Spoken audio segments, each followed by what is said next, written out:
Setelah memeriksa Kosem, dokter pun berkata, Sultana, ada berita bagus. Sultanım, müjdeler. Kamu bukanlah diracuni, tapi kamu sedang hamil. Hepimizi telaşa düş.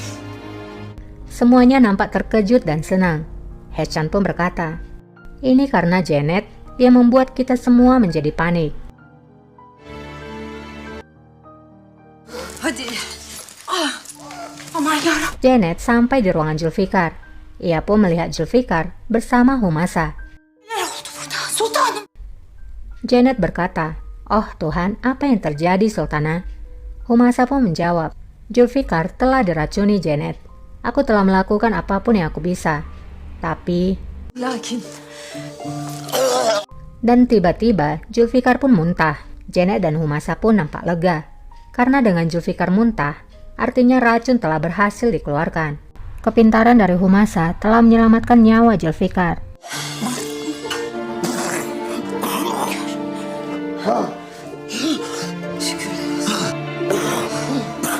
Raja sudah sampai di istana.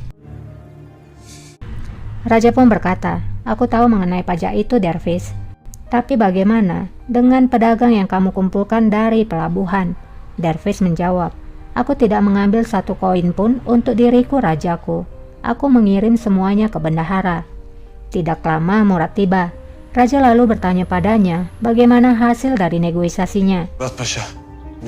Murad pun menjawab, maafkan aku rajaku. Apapun yang aku lakukan, mereka tidak akan mundur.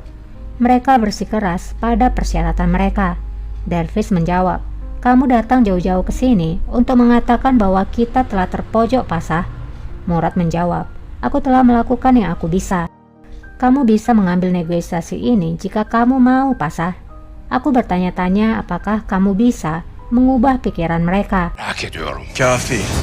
Melihat perselisihan itu, Raja pun menjawab, sudah cukup. Ikutlah denganku.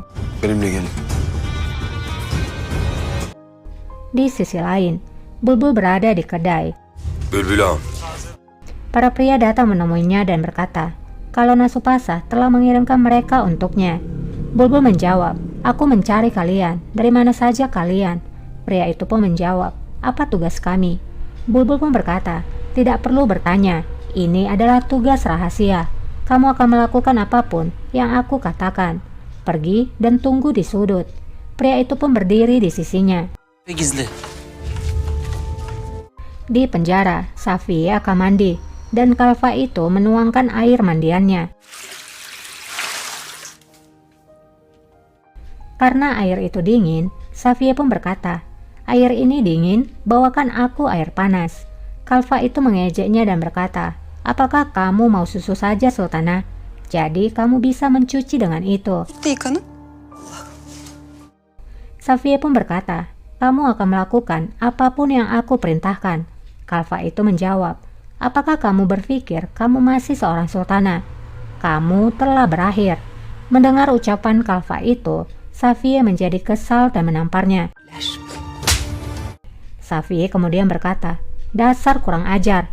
Tidak terima diperlakukan kasar, Kalfa itu mendorong Safiye dan terjadilah pertengkaran di antara mereka.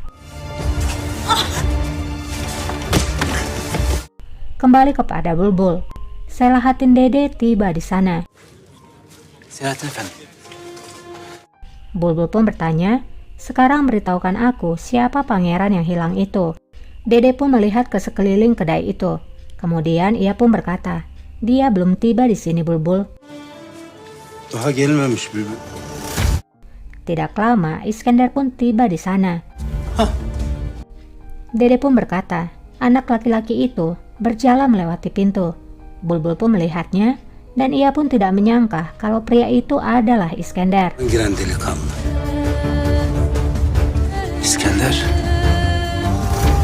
Iskandar.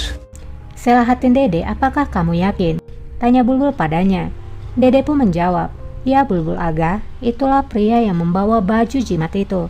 Dia memiliki tanda lahir di punggungnya. Bulbul berkata, dia telah bersama kami selama bertahun-tahun, tapi kami tidak menyadarinya.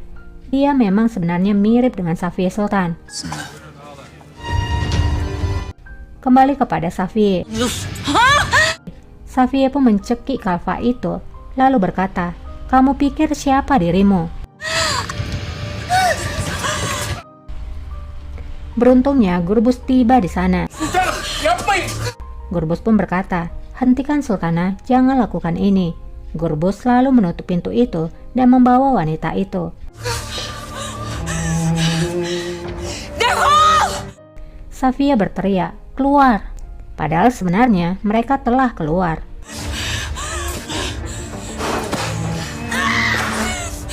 Kembali pada Bulbul, Dede pun akan pergi dan mendekati Iskandar. Dur. Bulbul menghentikannya, lalu bertanya, "Apa yang kamu lakukan?" Dede pun menjawab, "Bukankah kita akan bicara dengannya?" Bulbul menjawab, "Tunggulah. Biarkan aku yang menyelesaikan sisanya. Terima kasih. Apakah ada orang lain yang tahu mengenai hal ini?" Dede pun menjawab, "Tidak. Aku bersumpah aku tidak mengatakan pada siapapun." Bulbul pun menjawab, "Bagus." Siz Selahattin Efendi'yi evine götürün. Kemudian Bulbul berbicara kepada pria yang bersamanya sebelumnya. "Kalian bawalah Selahattin Dede kembali ke rumahnya." Dede melihat pria itu. Dede meskipun merasa agak aneh, namun ia percaya saja dengan Bulbul. Sağ ol Selahattin Efendi. Bulbul kemudian memberikan kode kepada pria itu. Dari kode ini, kita bisa tahu bahwa Bulbul akan memerintahkan pria itu untuk membunuh Selahattin Dede.